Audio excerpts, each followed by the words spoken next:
Steps continue to be taken to give marginalized families decent homes they can call their own. Stakeholders are working to address various concerns in relocation sites, particularly for informal settler families that are being moved from danger zones. This report. 3 months after the launch of the year-round housing summit, it has gained significant ground in crafting a long-term nationwide housing program.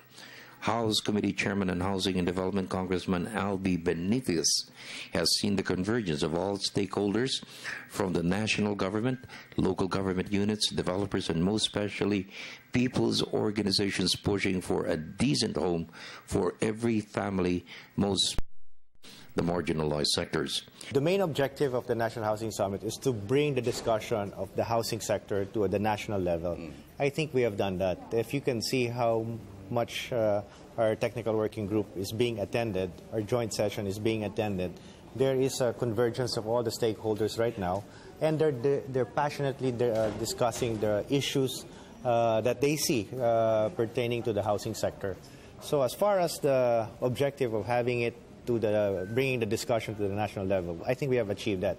And we have how many more months to go? So there is still a lot of room to be able to deliver the desired results that the Housing Summit is being tasked to do.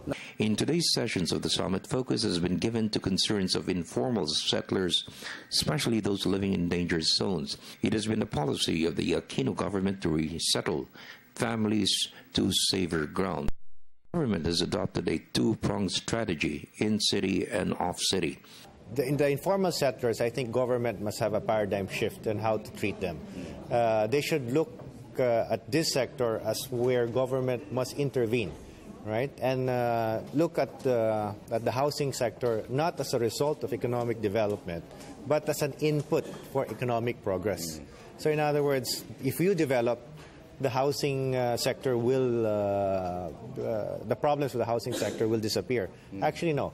Solve the housing problem and you will develop. Yeah. So in other words, a paradigm shift from the point of view of government in saying that if I invest in infrastructure for economic development, the housing sector will naturally be a byproduct of its progress.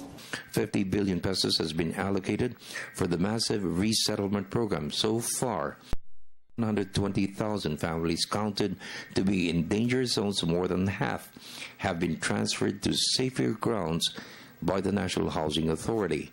A major concern raised was the lack of services to include water and electricity and the lack of opportunities for employment. Benitez stressed the summit will provide the overall plan to address these concerns, which will generate economic activity in the resettlement areas.